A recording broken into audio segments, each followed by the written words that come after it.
السلام علیکم ورحمۃ اللہ وبرکاتہ۔ کیا آپ جانتے ہیں کہ ارطغرل غازی سے ہم اتنی محبت کیوں کرتے ہیں؟ ان کے خاندان والوں سے، ان کی نسل والوں سے اتنی محبت کیوں ہے؟ آج ارطغرل غازی جو سیریل اور ڈرامہ چلا ہے، بڑی کشش کے ساتھ اور بڑی دلچسپی کے ساتھ لوگ دیکھ رہے ہیں اور اسے پسند کر رہے ہیں، ان کے کردار کو پسند کر رہے ہیں۔ تو اس کے پیچھے کیا راز ہے، کیا وجہیں ہیں کہ آج ہم سلطنت عثمانیہ کی بات کرتے ہیں اور ارطغرل غازی کا ذکر کرتے ہیں اور ان سے محبت اور عقیدت رکھتے ہیں؟ تو انشاءاللہ اس کے حوالے سے ہم بہت ساری باتیں اس ویڈیو میں آپ کے سامنے رکھنے والے ہیں۔ دیکھیں، سلطنت عثمانیہ کو آپ بہت اچھے طریقے سے جانتے ہیں۔ یہ ترقی کا بہت زمانہ رہا ہے مسلمانوں کے لیے، اور اس میں مسلمانوں نے خوب ترقی کی ہے۔ دنیاوی اعتبار سے بھی، دینی اعتبار سے بھی سلطنت اسلامیہ بالکل پھیلتی چلی گئی، اور 440 ممالک ان کے انڈر میں آتے تھے، اور تقریباً 600 سال تک انہوں نے حکومت قائم کی ہے۔ اگرچہ سلطنت عثمانیہ، یہ عثمان جنگجو جو ارطغرل غازی کے بیٹے تھے، ان کی طرف منسوب ہے۔ اس سلطنت کو انہوں نے قائم کیا تھا، لیکن اس سلطنت کو قائم کرنے کی راہ دراصل ارطغرل غازی نے ہموار کی تھی۔ سلطنت عثمانیہ کے دور میں مسلمانوں کو دنیاوی اعتبار سے بھی بہت فائدہ ہوا تھا، اور انہوں نے بہت ترقی کی تھی۔ اور سب سے بڑی وجہ جو ہے کہ ہم ان سے عقیدت اور محبت رکھتے ہیں، اس کی وجہ یہ کہ یہ ترک ہمارے نبی حضور صلی اللہ تعالی علیہ وسلم سے بہت ہی پیاری اور سچی عقیدت رکھتے ہیں۔ یہی وجہ ہے کہ ان لوگوں نے وہ کام انجام دیا ہے جو رہتی دنیا تک کبھی بھلایا نہیں جا سکتا ہے۔ ان کا سب سے اہم کام یہ تھا کہ حضور صلی اللہ تعالی علیہ وسلم کی زندگی کے ہر لمحے کو یہ مسلمانوں کے سامنے لانا چاہتے تھے، اور اس کام کے لیے انہوں نے ان ساری جگہوں کی کھوج لگائی جس جگہ سے حضور صلی اللہ تعالی علیہ وسلم کا کچھ بھی تعلق رہا ہو۔ یہی وجہ ہے کہ میں کچھ چیزیں آپ کو ذکر کروا دیتا ہوں کہ انہوں نے کن کن جگہوں کی کھوج لگائی۔ ان کا ایک اہم کارنامہ یہ تھا کہ حضرت عبداللہ بن عبد المطلب، جو حضور صلی اللہ تعالی علیہ وسلم کے والد ہیں، انتقال سے پہلے وہ کس باغ میں جایا کرتے تھے، اس جگہ کی انہوں نے کھوج لگائی۔ دوسری چیز کہ اس گھر کا انہوں نے پتہ لگایا جہاں حضور صلی اللہ تعالی علیہ وسلم کی ولادت ہوئی۔ تیسری چیز، حضرت آمنہ جو حضور صلی اللہ تعالی علیہ وسلم کے والدہ ہیں، ان کی قبر کا بھی پتہ لگایا۔ چوتھی چیز، حضرت عبد المطلب رضی اللہ تعالی عنہ کا انتقال کہاں پر ہوا، اس جگہ کا بھی انہوں نے پتہ لگایا۔ نمبر 5، حضرت خدیجۃ الکبریٰ رضی اللہ تعالی عنہا کی آخری آرام گاہ کہاں تھے، اس کا پتہ انہوں نے لگایا۔ اس کے بعد میں چھٹی چیز، ورقہ بن نوفل، جب حضور صلی اللہ تعالی علیہ وسلم کو پہلی مرتبہ وحی نازل ہوئی تو حضرت خدیجہ اپنے چچا ورقہ بن نوفل کے گھر لے کر آئے تھے۔ تو ورقہ بن نوفل کا گھر کہاں ہے، کس جگہ پر تھا، انہوں نے اس کی کھوج لگائی اور اس کا پتہ لگایا۔ نمبر 7، زید ابن ارقم، یہ وہ صحابی رسول تھے کہ جن کے گھر پر صحابہ کرام کی حضور صلی اللہ تعالی علیہ وسلم سے اہم مشورے اور میٹنگ ہوتی تھی، تو ان کے گھر کا بھی کھوج لگایا۔ نمبر 8، حضرت ام ہانی کے گھر کا پتہ لگایا جہاں سے حضور صلی اللہ تعالی علیہ وسلم کا معراج شروع ہوا، آپ کا سفر معراج شروع ہوا۔ نمبر 9، وہ راستہ کہ جس راستے پر چل کر حضور صلی اللہ تعالی علیہ وسلم مکہ مکرمہ سے مدینہ منورہ کی طرف ہجرت کیے، اس راستے کا بھی انہوں نے پتہ لگایا۔ اور یہی وجہ ہے کہ آج بھی اس راستے کو شارع ہجرت کہا جاتا ہے۔ شارع معنی ہوتا ہے سڑک، تو اسے شارع ہجرت کہا جاتا ہے۔ نمبر 10، مدینے سے پہلے حضور صلی اللہ تعالی علیہ وسلم نے جس کنویں سے پانی پیا تھا، اور جس کنویں کا پانی نیچے تھا لیکن جب اس نے حضور کا رخ زیبا اور چہرہ دیکھا تو وہ ابال مار کر اوپر آیا تھا اور حضور کے چہرے کا دیدار کیا، اور حضور نے اس کنویں سے پانی پیا تھا، اس کنویں کا بھی پتہ انہوں نے لگا دیا۔ تو یہ چند چیزیں تھی جو میں نے آپ کے سامنے رکھ دی ہیں۔ سب سے بڑی ان ترکوں کی اور سلطنت عثمانیہ کی یادگاروں میں سے سب سے بڑی چیز یہ تھی کہ انہوں نے مسجد نبوی کی تعمیر کی۔ ان کی یہ بہت دیرینہ خواہش تھی کہ مسجد نبوی کی تعمیر کی جائے، لیکن ادب کا بالکل خیال رکھا جائے، اور یہی وجہ تھا کہ کئی سال گزر گئے لیکن وہ تعمیری سلسلہ شروع نہیں ہو پایا تھا۔ لیکن بہرحال ان کا جو ہے ان کے دل میں یہ خواہش تھی تو اللہ نے ان سے کام بھی لے لیا۔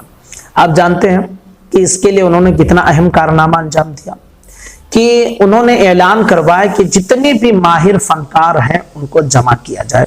قسطنطنیہ میں جو آج کا استنبول ہے وہاں پر جمع کیا گیا، تقریباً 15 سال تک فنکار آتے رہے۔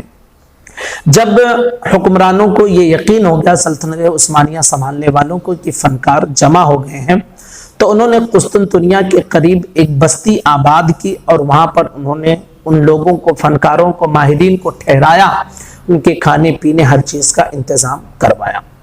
پھر اس کے بعد حکمران خاندانوں کے درمیان ایک میٹنگ ہوئی جس میں 3 اہم فیصلے لیے گئے۔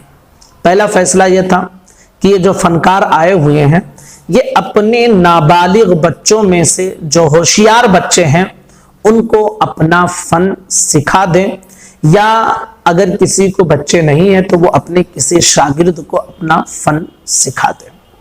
دراصل نابالغ بچوں کا انتظام اس لیے کیا گیا تھا کہ ان کی خواہش تھی کہ مسجد نبوی کی تعمیر وہ لوگ کریں کہ جن کے سروں پر کسی قسم کا کوئی گناہ نہ ہو، اور آپ جانتے ہیں کہ نابالغ جب تک ہوتا ہے انسان تب تک وہ مرفوع القلم ہوتا ہے، اس کے گناہ لکھے نہیں جاتے ہیں کیونکہ بھی وہ ہوشیار نہیں ہے۔ تو اس لیے انہوں نے نابالغ بچوں کا جو ہے چوائس پیش کی تھی۔ تو پہلی چیز یہ تھی۔ دوسری چیز کہ جو اہم فیصلہ لیا تھا وہ یہ کہ ان نابالغ بچوں کو قرآن پڑھایا جائے، صحیح طریقے سے سکھایا جائے، اور پھر انہیں حافظ قرآن بنا دیا جائے۔ نمبر 3 کہ ان کو حافظ قرآن کے ساتھ ساتھ ان بچوں کو میدان جنگ کا شہسوار بھی بنا دیا جائے۔ بہرحال 25 سالوں تک مسلسل یہ سلسلہ چلتا رہا، اور انہوں نے 500 سے زائد ماہر فنکار پیدا کر دیے، جو نابالغ تھے، حافظ قرآن تھے، اور جنگجو بھی تھے، میدان جنگ کے شہسوار بھی تھے۔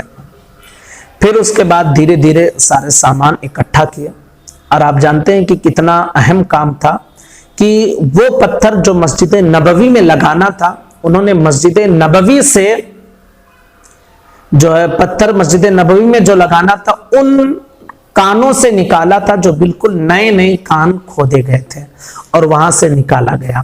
اور اس کے بعد جب تعمیری کام مسجد نبوی کا ختم ہوا تو اس کان کو ہمیشہ کے لیے بند کر دیا گیا۔ یعنی ایسے پتھر یوز کیے گئے کہ جو پتھر نہ پہلے کبھی استعمال ہوئے تھے اور نہ بعد میں ان پتھروں کو کسی نے اپنے گھر مکان کے لیے استعمال کیا، اور کہاں سے وہ کان کہاں تھا، کیسے نکالے، آج تک کسی نے کوئی سراغ اور پتہ نہیں لگا پایا ہے۔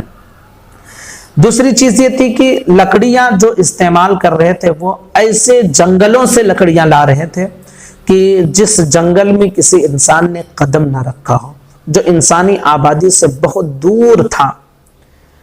20 سال تک ان لکڑیوں کو لا کر مسجد نبوی میں انہوں نے جو ہے مدینہ منورہ میں رکھ دیا تھا۔ کیوں؟ تاکہ مدینے کی ہوائیں اور فضائیں آئیں اور ان لکڑیوں کو بابرکت بنا دیں۔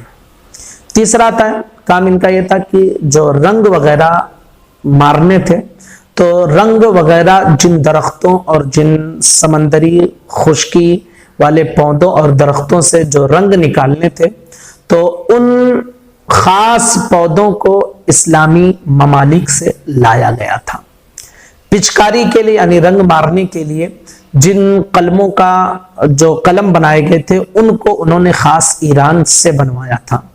اور اسی طرح کچھ لکھنے وغیرہ کے لیے خطاطی کے کام کے لیے جو قلم بنایا تھا، اور اس کے درخت جہاں پر اگائے تھے وہ دریائے نیل کے کنارے پر اگائے گئے تھے۔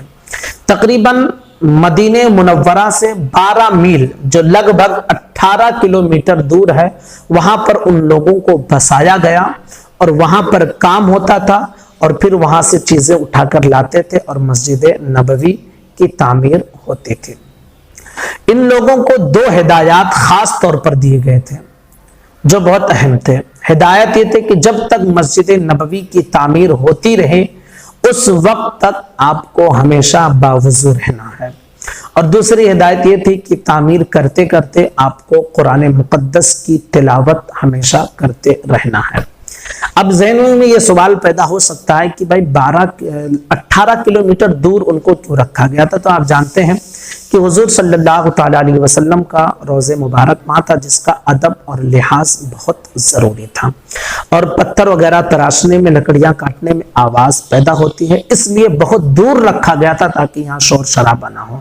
اور ایک بہت بڑی خصوصیت یہ کہ آپ جانتے ہیں کہ پتھر وغیرہ تراشتے تھے، لکڑیاں کاٹتے تھے تو کبھی چھوٹا بڑا بھی ہو سکتا ہے، ایسا ہوتا تھا، تو وہ جب لاتے تھے دیکھتے تھے کہ بڑا ہو گیا تو یہیں کاٹنا شروع نہیں کرتے تھے، واپس وہ لے جاتے تھے وہاں، اور وہاں جا کر کاٹ کے واپس لا کر پھر لگاتے تھے۔ اتنا ادب اور اتنا احترام انہوں نے کیا تھا۔ تو اس طرح انہوں نے مسجد نبوی کی تعمیر کی پورے ادب کے ساتھ، پورے لحاظ کے ساتھ، اور ایک اہم کارنامہ انجام دیا۔